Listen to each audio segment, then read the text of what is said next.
嗨，大家好，我是坦平叔。今天是2025年6月12号。这一期啊，咱们聊一聊泡泡玛特。最近啊，泡泡玛特在网上特别火啊。无论是泡泡玛特，它推出了这个系列玩偶啊产品，我看现在网上讨论人非常多。还是泡泡玛特在资本市场的表现，包括它的创始人现在是什么河南首富啊，这个话题特别多啊。所以我们今天啊也聊一聊泡泡玛特。首先啊，我大致看了一下啊，这个泡泡玛特啊，在资本市场表现非常优异，好像是今年涨了10来倍吧，有这个叫茅台之称，塑料茅台的美誉啊。这个再一次说明啊，人是赚不到认知之外的钱的。泡泡玛特这个一般人也理解不了，对吧？那你就很容易错过，或者是看不上。就像10年前，对吧？或者10几年前啊，你错过比特币一样。比特币当时几块钱，现在都是10几万美金。所以说啊，再一次说明认知之外的钱呢，你是赚不到的，也没有必要为这个后悔呀。我记得以前有媒体报道啊，这个泡泡玛特成功之前，他的这个创始人王宁找投资啊，是大家都不看好，也投资人就不懂这些东西，因为泡泡玛特的搞的是个潮玩品牌啊。那他当然了，现在他取得成功了，对吧？他的产品啊比较火热，资本市场表现很优异。所以说啊，当年人家不给他投资，说他很多缺点，不善言谈，等等啊，都是缺点。但是啊，这个泡泡玛特取得成功之后，他的缺点都变成了优点。这王宁还是王宁吧，他没什么变化，至少他人啊性格，他财富是发生变化了，光环多了，但是他人性格人的本质没有变化。为什么成功之前那都是缺点呢？成功之后都变成了优点。所以说啊，成功是很关键的，对吧？你只要取得成功，错的也是对的，对的更是对的啊！你如果说是个失败者，你没有取得成功，那你对的也是错的，那错的就是错上加错。那就像网红超市一样，对吧？它有点名气了，流量搞起来了，它就要做教父，都是优点啊，缺点也是优点。我来评价一下泡泡玛特啊，我记得我以前节目我也评价过泡泡玛特，对吧？看不懂就是看不懂，就是看不上。首先啊，对玩偶这些东西啊，我本身就没有感觉，所以你要是从这个角度去评价，也说不出个所以然。什么拉布布，什么奇摸摸，还什么马可可啊，这些我也不知道他是干什么的啊。反正我就知道什么娃哈哈，对吧？实在不行，喜羊羊我也知道，美羊羊。我看了一下这个什么，这个奇摸摸好像跟那个网上不电视剧里面不有个容嬷嬷吗？是不是一个东西啊？对吧？这些玩偶，反正总之我看上去比较萌，比较丑。这是一位设计师啊，他灵感啊来自于北欧神话，所以设计的这些什么精灵古怪的这些玩偶，主打是一个丑萌，也就是叫缺陷美啊，或者是缺憾美。这个比较符合啊这个新生代的这些孩子或者这些消费者，对吧？他追求这种差异化、个性化，他更多的是在这个女孩子的背包上面出现，对吧？当个那个挂坠啊，挂在包上面，或者是挂在车上面，或者挂在钥匙扣上面，更像个点缀装饰品呢。本来就这么个东西，它为什么突然一下爆火呢？而且这个拉布布啊，它问世了好几年了，怎么突然在今年一下火了？这是个重要问题。也就是我们抛开它本身不谈，这个玩偶啊，这东西自然有人会喜欢它，对吧？肯定也有人不喜欢它。你说它好，别人就说它丑，对吧？你觉得它非常这个叫治愈，能够缓解压力，那有人就觉得这玩意没有任何感觉，扔在地上都不会捡，一脚踢到垃圾堆。所以这个本身啊没什么好说的。我们说的是这个现象，就为什么它都问世好几年了，突然今年一下火了。所以我主要是分析这个。首先一个啊，这是泡泡玛特啊，它的盯着的群体啊，也就是说任何一个产品，对吧？它的目标人群、它的定位、它的客户群体，它要锁定。首先啊，这种玩偶啊，对吧？这种缺陷美，这种叫丑萌，它比较适合这个叫 Z 世代，就或者新生代，就是00后啊，他们的特点就是比较追求个性，拒绝平庸，甚至反传统美学，对吧？注重自我表达。那么这个叫 Z 世代或者新生代这个消费者一个特点是什么呢？他们还有一个特征就是他们对钱的概念不是特别强。这个啊，主要是体现在这个，就是他不知道这个赚钱很难，他花钱呢也就没有什么感觉。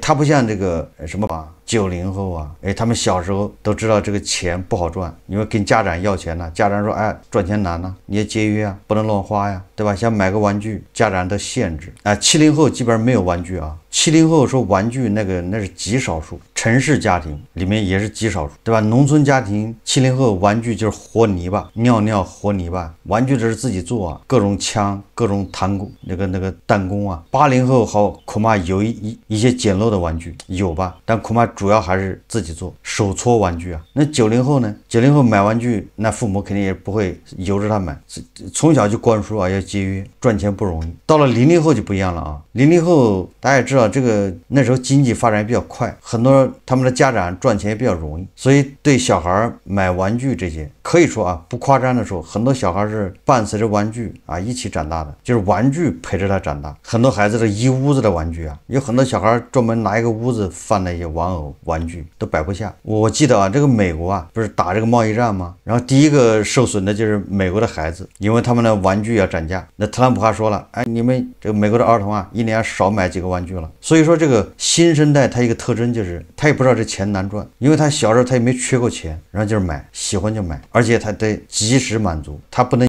延时满足。什么？就是70年代、80年代、90年代的人啊，他们都习惯了延时满足，就是我喜欢这东西，我要买，没钱那我就玩命赚钱。有的人1年之后钱赚够了，有的人是3年才攒够，有的人5年才攒够。你要1个月攒够了，你马上就买；你要5年之后攒够了，你再去买，已经没有感觉了，对吧？你已经不喜欢了。那时候买纯粹是一种叫什么自我奖励，实际上你已经不喜欢这东西了，这叫延时满足啊。好多人就不买了算了。比如说你20岁你想买一辆跑车，但是你没钱呢，你就自己攒钱，哎，攒了10年，钱够了。你再去买跑车，发现这不适合你了，对吧？你要买一辆商务车，要稳重一点啊，就是这种意思啊。所以现在这些新生代他要及时满足，所以在这种情况下，这种泡泡玛特它的产品它锁定的就是这些人，尤其这里面的女孩子，所以它的定位比较准啊，对吧？人家就是要掏这些人的钱。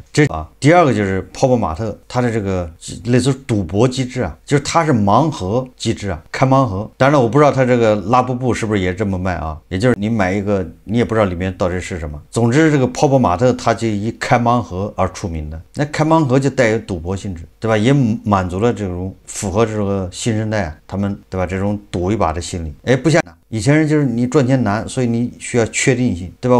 我要买这个拉布布，那就必须是拉布布，你给我就不要。但是新生代不一样啊，他加了一些赌博机制在里面，对这个开盲盒充满了期待，对吧？这个所以说跟他销售方式这种也有很大关系。第三个就是社交媒体这个病毒式传播，让这个泡泡玛特的它这个潮玩这产品变成了带有社交属性，加上现在短视频，对吧？社交平台这么发达，这些粉丝对吧？这些消费者通过开箱视频，通过造型展示，通过2次传播，通过这个他日常记录，生成了大量的内容在网上传播，这就是叫病毒式传播啊。然后再叠加这个社交媒体它的算法推荐呢，他看这个有热度，他就更狂推这个，这就是流量啊，这叫马太效应嘛。你流量向头部集中，你这个话题看的人越多，聊的人越多，哎，他推荐的这个就越多，火助风势啊，所以让这个拉布布迅速成为全球话题，一下就在今年爆出来。刚才说了，它应该出来好几年了。那第4个呢，就是这个泡泡玛特它也是搞互联网营销就是叫饥饿营销，造成一定的稀缺性。所以这个很多人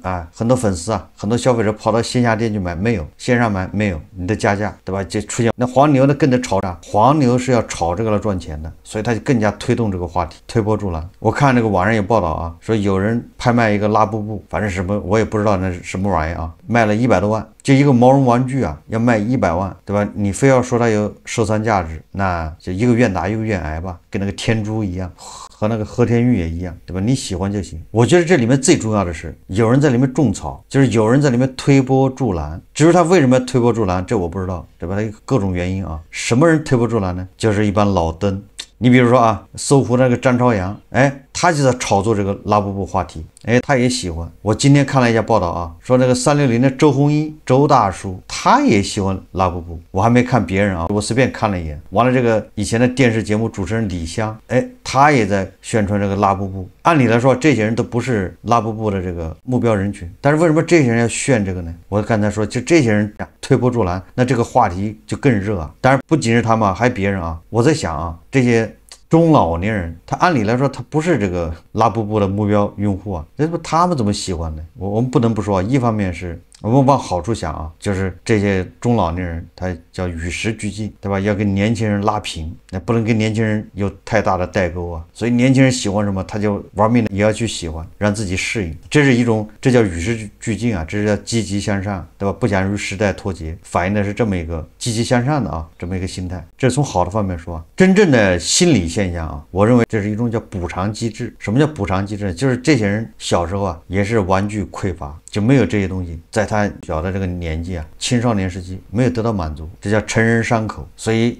他现在发现了之后，突然如获至宝啊，拼命的喜欢上这东西，对吧？应该是一种心理学现象。国外有市场研究公司报道啊，说2025年第一季度，这个就是泡泡玛特这个相关产品啊，成年购物者，而且主要是女性，在所有年龄组中支出最高。为什么呢？对吧？周鸿祎、周大叔、张朝阳还李湘这些人，那都是属于中老年人了。他喜欢这东西，一方面啊，要让自己，我们用俗话说吧，那就是装嫩，拉近跟年轻人的距离。另外一个就是心理补偿，这个心理补偿很厉害，这就类似于成瘾，对吧？那个喝酸奶，那喝一瓶要倒一瓶的，买五香蛋，对吧？买俩吃一个扔一个，这就是补偿心理。你说在这些人的推波助澜之下，这一下这个拉的就更火啊。当然了，我也做一点这个阴谋论的猜测啊，也就是泡泡玛特在资本市场，那就现在是爆火，那这些人是不是有可能已经布局了在资本市场，对吧？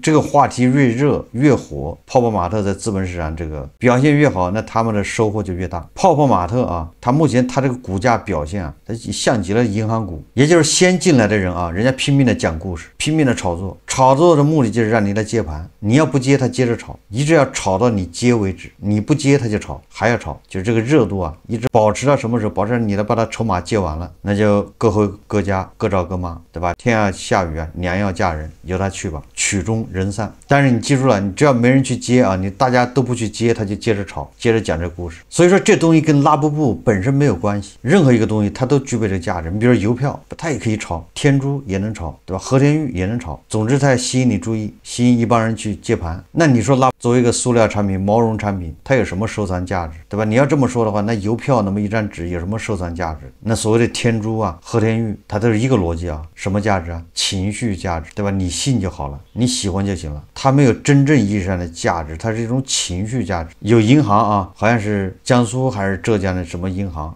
你在那存款存多少，就给你送一个拉布布玩偶，这个好像被这个金管局给叫停了。我不知道那个在拍卖会上啊，100多万买走那个拉布布的，你把那个押给银行，你说我要贷款50万，就看银行认不认。如果银行说对不起拿走吧，那就说明这玩意一文不值。如果银行说行，放我这儿，我给你贷款50万，那就说明这东西有价值，银行认，或者你拿到典当行去。所以说啊，它满足的是情绪价值。当然了，这个跟泡泡玛特在前几年啊铺垫有关系。这个拉布布啊，它还搞了好多联名款，是吧？跟可口可乐，跟什么一大堆的，这些前期预热铺垫也是有关系的。所以说拉布布啊，它为什么火热呢？独特的设计、名人效应、社交媒体传播、稀缺性营销、赌博心理、潮流文化，还有情感满足，这多维度多因共振呢，让它一下火了。它不光是在中国火啊，东南亚也火，据说在美国卖的也不错。所以说让拉布布啊成为席卷全球的潮流现象。但是这个拉布布啊，就是泡泡玛特这个，它能持续多长时间？它能火多长时间？我对这个打个大问号啊！我不觉得它能持久，因为马上啊，首先这个山寨就要出来，假货马上就要横行，对吧？你自己你稀缺性，对吧？你饥饿营销没关系啊，我来帮你造。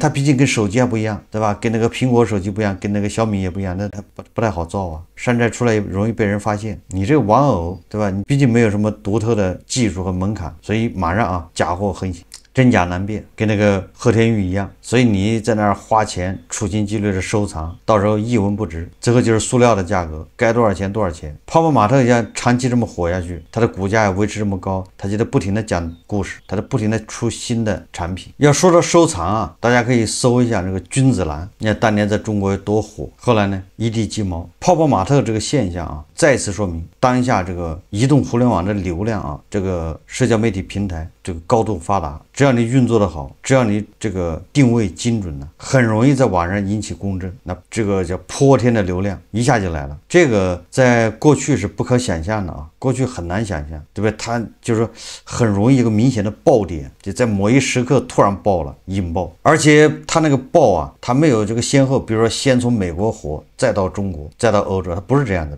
它没有明显的先后啊，即使有，那是中间间隔时间很短，就是它更多的引爆，它是在全球引爆，对吧？过去你说什么个东西在美国流行了2年，再传到日本或者传到韩国，韩国再传到中国或者传到香港，对吧？都是这么个流行路线的，对吧？到大陆那恐怕都已经5-6年过去了，现在没有这个啊，现在都是几天之内风靡全球，所以这是新的环境啊，新的这种营销，新的条件，新的背景。我们很多山寨行业，对吧？这些老板还没反应过来，他们现在应该反应过来了，正在组织原料啊，正在搞模具啊，对吧？正在准备生产线，开始高仿低仿 ，A 货 B 货全来了。最后啊，这个泡泡玛特这个现象，它再次说明啊，这个中国人还是有钱的，中国还是有那么一批人愿意花钱，愿意做增量。你看看这个对吧？这个泡泡玛特这个就是增量嘛，它不是什么必需品啊，对吧？买1套也行，买5套也行，买1个也行，买10个也行。这个对吧？也说明啊，中国有人还愿意花钱，愿意消费，还得看你产品你要对头，要能抓住人，对吧？你定位要精准。如果你的产品啊是针对老年人，那你10有8九只能靠骗。你看老年人他不会啊，这个为情绪花钱，你让他消费比较难，所以只好打感情牌骗。那对这些新生代呢，比较简单啊，你就提供情绪价值、共鸣就够了。哎，他们愿意花钱。据说这个泡泡玛特的市值啊，已经超过京东了。也就是说啊，它的泡沫啊，确实比较大了。所以无论你是要参与它的股票资本的炒作，还是要买它的产品收藏，哎，这个时候都要小心。如果你本着消费的心理，那可以，对吧？你要本着投资啊、收藏这些，那恐怕就是还是要记住了，你赚不了认知以外的钱呢。好，这期节目我们就聊到这里，感谢大家收看。如果喜欢我的节目，欢迎订阅、转发，也可以在下方留言评论，谢谢大家。